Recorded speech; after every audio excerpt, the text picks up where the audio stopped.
Breaking news sa katatapos na laban ngayong linggo mga boss. Isa-isahin natin. Main event, Pitbull Isaac Cruz versus Lamont Roach natapos sa majority draw. Bumagsak si Lamont Roach sa round 3, tinamaan ng left hook. Napatras si Lamont Roach at naisagi ang kanyang glove sa lona. Kaya binilangan ito na knockdown. Nagpatuloy ang laban at naging agresibo si Pitbull Isaac Cruz. Maganda ang early round ni Pitbull Cruz, talagang lamang.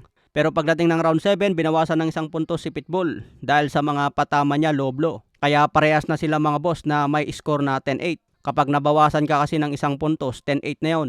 So nagpatuloy ang bakbakan at sa mga huling round, nakuha ni Lamont Roach ang kalamangan. Pero maganda ang pinakita ni Pitbull Isaac Cruz sa round 12. Kaya dikit ang score ng hurado at natapos ito sa majority draw. Hawak pa rin ni Pitbull Isaac Cruz ang kanyang WBC Super Lightweight Belt. Kung titignan sa CompuBox, lamang si Lamont Roach Jr. Sa common event naman, Fulton versus Foster. Tulad ng inasahan, panalo si Foster via unanimous decision. Umabot ang laban hanggang sukdulang 12 rounds at walang nagawa si Fulton. Puro sapul ang mukha niya sa counter ni Foster. Overweight pa si Fulton sa laban na ito kaya parang ang bagal ng galawan niya. Si Osaki Foster na ang bagong WBC Interim Lightweight Champion at hawak pa rin niya ang WBC Super Featherweight Belt. Si Osaki Foster na ngayon ang posibleng makalaban ni Magsayo para sa WBC Belt. Sa ibang banda, Erislan De Lara panalo kontra Joan Gonzalez via unanimous decision. Round 1 pa lang bumagsak na si Joan Gonzalez matapos naman ng straight left. Pero nakarecover ito at nagpatuloy ang laban hanggang 12 rounds. 10 seconds na lang ang natitira sa round 12, bumagsak ulit si Gonzalez. Akala ko matatapos ito by knockout pero biglang bumangon kaya natapos tuloy sa decision. Panalo na sana yung mga tumaya by knockout pero umabot pa sa decision. May bagong kartada si Lara na 31 wins, 19 KOs, may 3 talo. Nadepensahan pa rin niya ang WBA middleweight belt.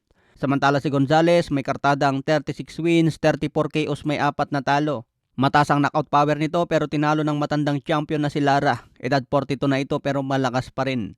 Late replacement lang kasi itong si Gonzalez. 1 week notice lang ito kaya hindi siguro kondisyon ng katawan. Siya ang pumalit kay Janibek Alimcanoli matapos mag-positive sa gamot. Sayang ang laban ni Janibek at Lara mga boss, unification sana ito sa middleweight. 1 week na lang sana, nakitaan pa ng subtan sa katawan. Nanganganib pa ngayon na mabaklas ang belt ni Janibek. Sa ibang banda, Shane Mosley Jr. na anak ni legendary Shane Mosley. Natalo kanina by unanimous decision kontra Alejandro Ramos. Matinding bakbakan ng dalawa pero malayo ang kalamangan ni Ramos. Mas malinis ang patama ni Ramos at mas marami ang corrective punches.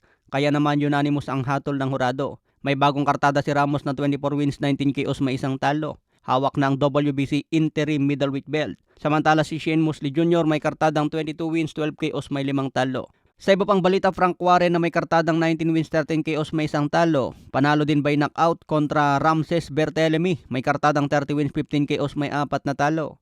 Sa katatapos na laban sa undercard ni Pitbull Cruz, wasak sa round 4 si Berthélemy. Tinamaan ng malakas na straight left ni Martin. Ito ang muling pagbabalik ni Frank Martin matapos matalo kay Tank Davis by TKO noong 2024. Kaya comeback fight ito ni Frank Martin. Okay mga boss, hanggang sa muli nating updates.